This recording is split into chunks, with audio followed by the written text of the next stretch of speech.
Hey, Facebook family. Welcome to Sergeant Dorsey Speaks live at, well, it's not really 5 right now, you guys. I'm running a little bit tardy. I hope you got my my notifications today about the fact that I was not going to be coming on at 5 o'clock p.m. Pacific because I'm in a different time zone. So I'm a little late. Forgive me. I need to take a moment or two to try and figure this out because I am doing it all right now from my iPad. I'm doing it all right now from my iPad, and you can kind of tell from the background. Doesn't this feel like hotel-ish? Is because I'm doing this from a hotel, you guys. So listen, they say that it's hard being a pimp out here. I don't know. It might be, but what I can tell you is it's hard being a social advocate out here. I was determined to visit with you, even if just for a moment. So tonight, it's going to be an abbreviated version of Sergeant Dorsey Speaks. I'm sharing this on my Sergeant Dorsey Speaks page. Hey, Aaron, I need to get with you, dude. So, yeah. I'm gonna reach out in just a bit. Anyway, I abbreviated version, but there's some things going on that I absolutely wanted to share, and so I'm gonna start off by putting up a link to an article that broke today. Many of you may have heard. This is in regards to the shooting at the mall, River Chase Mall, I believe it was called. Emantic Bradford Jr., that fatal police shooting. Evidently, it was reported today that, surprise, surprise, there will be no charges against the officer involved in that fatal shooting of Emantic Bradford Jr. FBI will not be initiating a civil rights case against that Hoover, Alabama police officer in the deadly police shooting of Emantic Bradford Jr. Is anybody surprised by this? It's disgusting. It's disgusting, but this is where we are. And, you know, it's going to take a couple of election cycles because I always say that every police chief serves at the pleasure of a mayor, right? And in this instance, they are both in one accord. Hoover Mayor Frank Brocato, not only is he doubling down, he's tripling down on this deadly police shooting of Emantic Bradford Jr. He has said that should there be a civil case, and you know there'll be a civil suit, right? You know that's coming because these cities have no problem paying families large sums of money. Hey, Willie, paying families large sums of money when they take a life. And so they're already prepared and primed to do it. Alabama taxpayers are going to shoulder the burden of this civil suit that will settle. They'll give them some money. But the mayor over there said that the city is willing to pay for the defense of that police officer who is yet unnamed. They won't name that officer. And so they're going to pick up the legal defense for this officer if there are some civil proceedings. What has this officer learned about shooting folks in the back 3 times? My guess, nothing. Mayor Brocato says that his quote, we will defend our city and we will defend our police officer. So there you go. Not only have they shown this officer that shooting a black man in the back 3 times is acceptable, but they are certainly telegraphing that to every officer on that police department over there in Hoover. So you guys who live in Hoover, Alabama, you might want to be extra, extra careful. And listen, if it's an open carry and you can, if you're a black man, woman, or child, don't carry no gun in Hoover, Alabama, because they will shoot you in the back 3 times, and Mayor will make sure that his police officers will be vigorously defended. And so, you know, what do? I don't know when his term is up, and I don't know what kind of voting is going on there in Alabama. I don't know if there's enough of us to really make a difference. But again, every police chief serves at the pleasure of a mayor. And so at some point, Mayor Frank Brocato in Alabama will be up for re-election. And you guys will have an opportunity to decide if you want him representing you. So anyway, that's one of the stories that's going on. And there's another story that many of you may have heard about by now.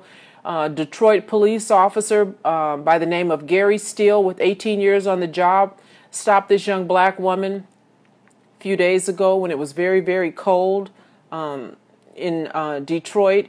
Stopped her because she had expired tags on her car, and then made her walk home. A young lady's name was Ariel Moore. Stopped her, made her walk home in the cold, and posted something on social media about this is what black girl magic looks like now. I know the police chief over there in Detroit, Police Chief James Craig. He was one of my partners here on the LAPD. So it will be very interested. And James Craig looks like me. I'm not sure if that should be comforting or not, but we'll see what happens. He says clearly that he is bothered by this officer's behavior. Now, listen, Gary Steele had 18 years on the job, so you would think with that kind of tenure on the police department, you would think he would know better. But this officer have a history of that kind of foolishness, and this is the first time that it's made national news. Have they been protecting him and his shenanigans over there in Detroit? I don't know. We'll see what happens. I'm going to monitor this, and I'll report back when I find out more about what a police chief, a black man by the name of James Craig in Detroit, is going to do with this officer who put this woman out and made her walk in frigid temperatures. Now, he referred to this as, you know, black girl magic because he thought he was being cute. But, you know, I have a story that I really do want to share with you. So for anyone who may not know what black girl magic really looks like, this right here is black girl magic on steroids. There is a black woman who is on the city council in Portland. She's a Portland city council member, and evidently she was elected as the first black woman ever to be on the city council in Portland back in November of 2018. So again, voting has consequences, right? I'm going to share a link so you can read a little bit more about that story. But the long and the short of it is that this woman, as a result of being a member on the Portland City Council, is able to have a significant impact over there. There was a police officer who was involved in some shenanigans, and the city council, the police department, and city officials have covered up his carryings on for nearly 2 years prior to this black woman becoming a member of the city council. And the city council was just about to okay the settlement during one of their meetings in January 30th of this year. They were going to okay this settlement. And what happened is that, trying to find her name, what happened is that she found out about the backstory, and I'll share that with you in a minute. But this councilwoman, Hardesty is her last name. I'll tell you her first name in a minute. But anyway, once she joined the city council in November, she found out what was going on and the efforts to which they were trying to shield this officer and his foolishness and pay out a settlement. She activated her black girl magic, and she put a stop to that stuff. So what happened was, during a recent city council meeting, Hardesty read every officer's account of Sergeant Lewis's racist joke. Sergeant Lewis is the source of consternation over there. They were trying to give him the gift of resignation, and they were going to do this and kind of usher it through real quickly so that he would be able to collect his pension and all, because they thought it would be better for the police department if they could just you know, get this thing resolved very quickly. But what Hardesty did by having other officers who were offended by Sergeant Lewis's racist joke read into the record. Now it's official and it's forever memorialized, and no one can pretend like it didn't happen and they don't know that it happened, right? Because, everybody had the no-nots when it came time to, step up and do the right thing. But now that she's had it read into the record, the mayor over there, Ted Wheeler, he can't deny it. He can't deny it. And so although they were poised and ready to make this thing go away and slip it under the rug on January the 30th, now that it's become a matter of public record, the settlement vote that was to take place has been delayed. Now that public know, citizens are demanding that the city release additional documents related to this Sergeant Lewis and the reason for the secrecy, the lies, and to have some more dialogue about the racism that exists over there on that department. So let me tell you a little bit on the backstory. So here's what happened over there in Portland. On February 9th, 2017, a Portland police officer by the name of Andrew Hurst, he shot a 17-year-old male black, Quanice Hayes, 3 times in the head with an AR-15, and he pumped 3 bullets into Hayes' head. Okay?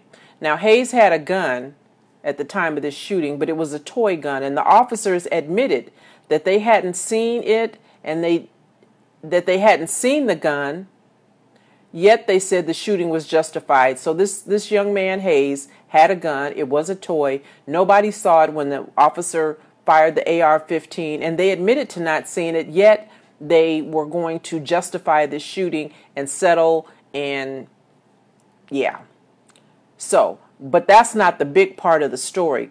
On February the 12th, 3 days after Hayes was killed, this Sergeant Greg Lewis, during an in-service training, told Portland Police Department's Central Command how they should engage certain suspects. And, when they say certain suspects, I imagine they mean black folks, right, in Portland. This Sergeant Greg Lewis was telling his command staff, he's a sergeant of police, and he's telling his command officers that were in attendance for this in-service training how to engage certain officers. And in that, he told this racist joke. And what he said was, if they're black, then just shoot them. Well, I guess they thought that was pretty funny, but some other officers that were in the room were a little uncomfortable by that statement because, if you're a police officer and you're present when misconduct is committed, if you acquiesce, if you go along, you are just as guilty in some instances as the person who committed that police misconduct. So there were officers who were very uncomfortable in hearing their sergeant say, if they are black, just shoot them. If you come across a black person, just shoot them.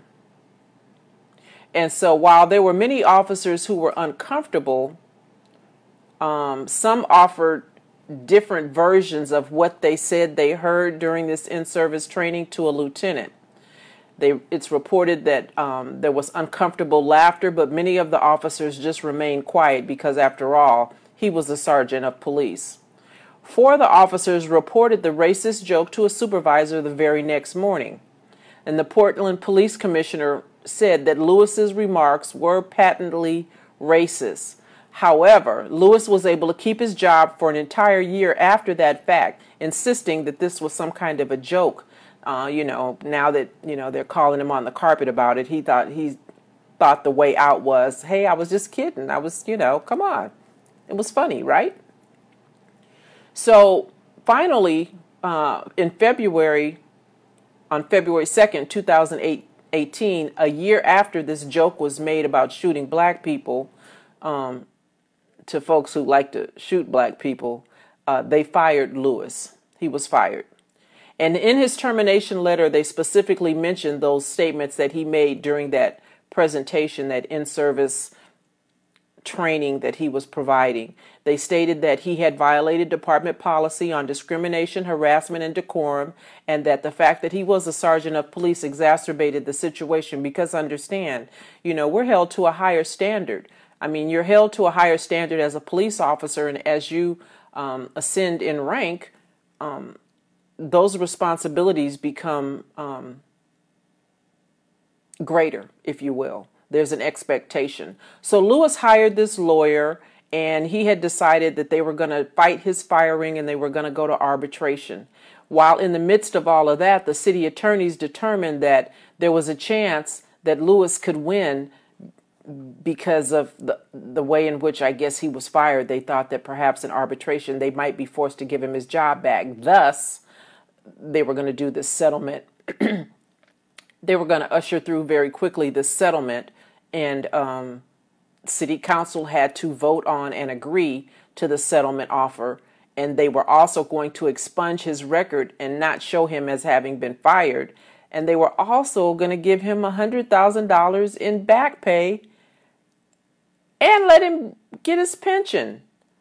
So when Sister Girl Hardesty joined the city council, she was like, no can do, no can do.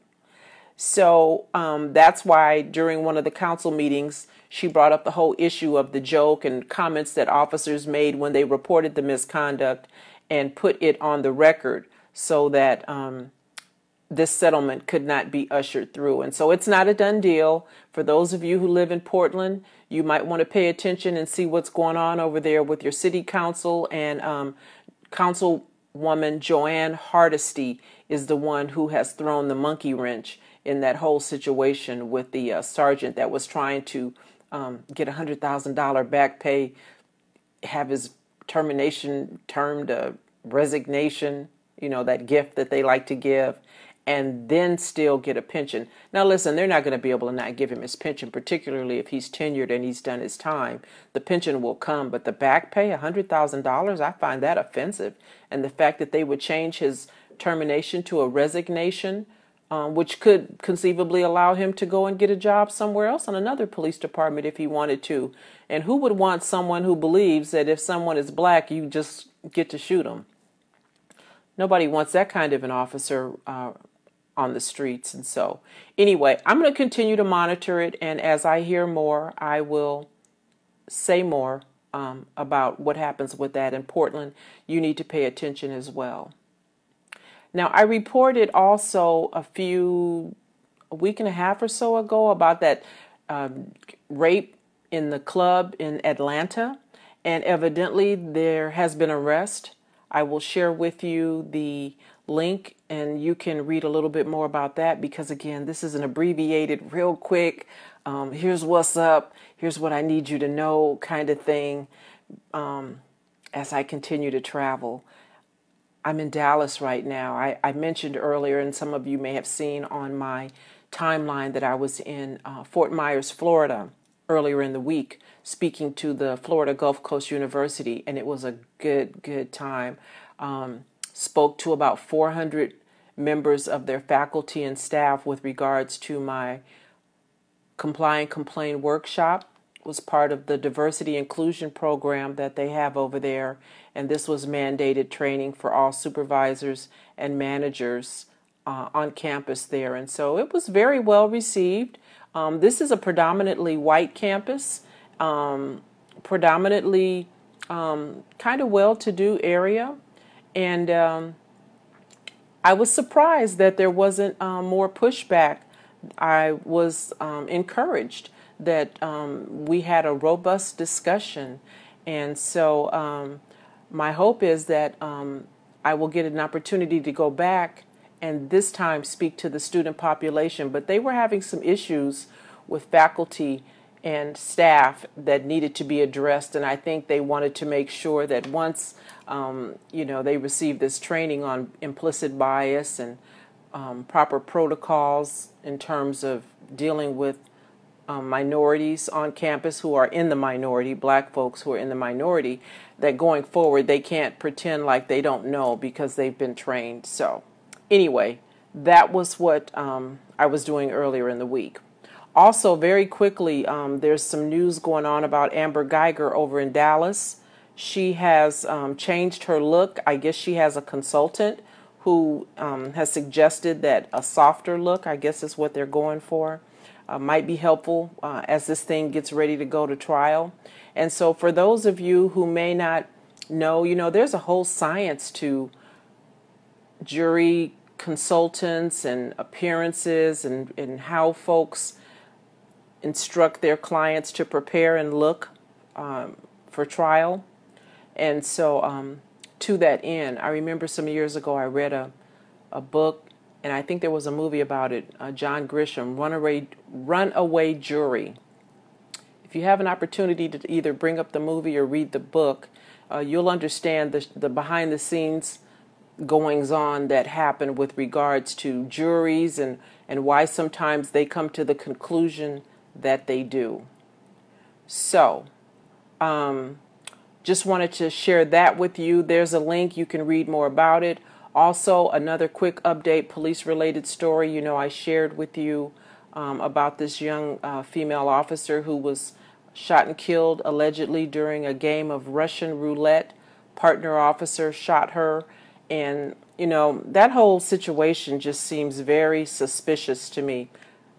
There are continued internal investigations, and I don't know how this thing is going to finally end, but I don't really believe that the things that we heard initially are the things that occurred. So I'm going to share a link about that as well, and you can kind of follow up and read on that.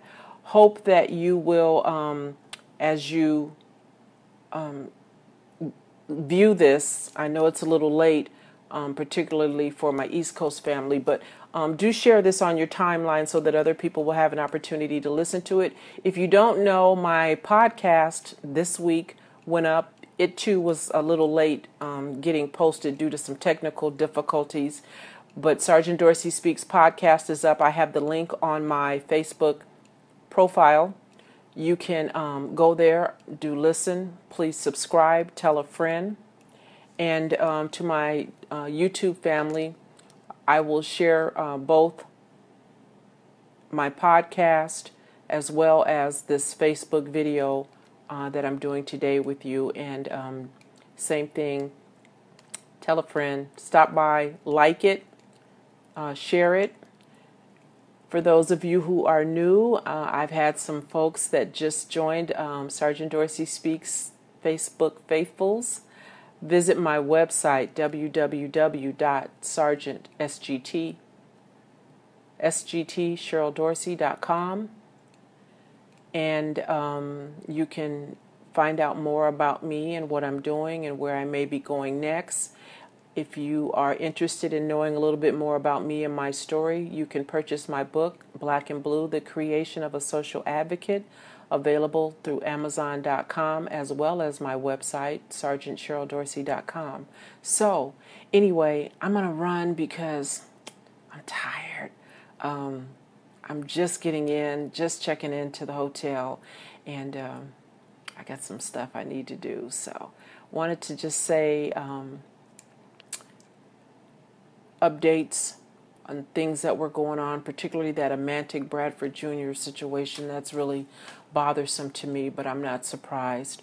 So, hey Herbie, I did see a message from you. I'll check it out a little later when I get off here, and I'll respond appropriately. So thanks to everybody who stopped by, and do share this on your timeline, tell a friend, and I will see you guys next week. Until next time, you know what to do. Be good and be safe.